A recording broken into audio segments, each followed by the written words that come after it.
Master Jay. He wasn't just a DJ, he was the backbone of one of hip-hop's most famous groups, Run DMC. If you grew up in the 80s and early 90s, there was no escaping their influence. They were the ones who blasted through the walls, separating hip-hop and the mainstream, bringing street style to MTV and Adidas sneakers into living rooms across America. They rapped, but they also stood for something.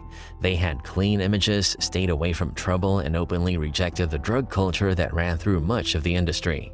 Their music, they say, encourages good behavior. They offer dope and lots of coke, but we just leave it alone. You know what I'm saying? That's the type of lyrics we have, you know what I mean?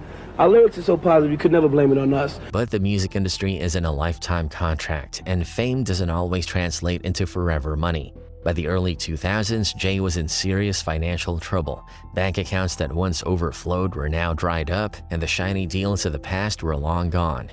Then came the twist no one could have predicted. Jam Master Jay secretly stepped into the world he'd spent a career keeping his image away from: drug trafficking. Jam Master Jay, had his run with Run DMC.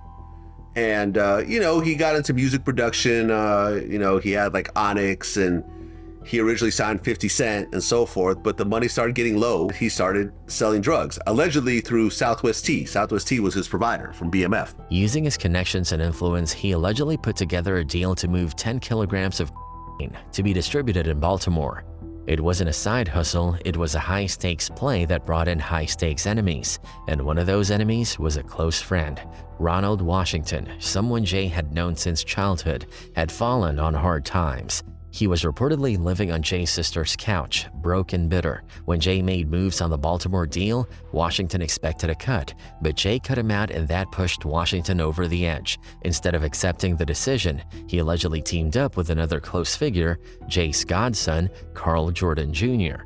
On October 30th, 2002, just after 7:30 p.m., inside Jay's studio in Queens, the betrayal unfolded.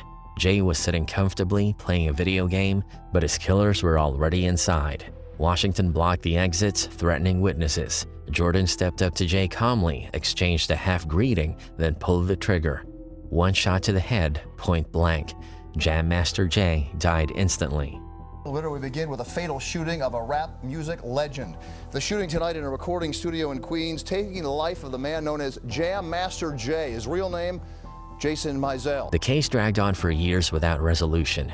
Witnesses stayed silent, scared of retaliation. Even Uriel Rincon, who was shot in the leg that night, refused to talk for almost 2 decades. It wasn't until 2020 that the case picked up speed again. Washington and Jordan were finally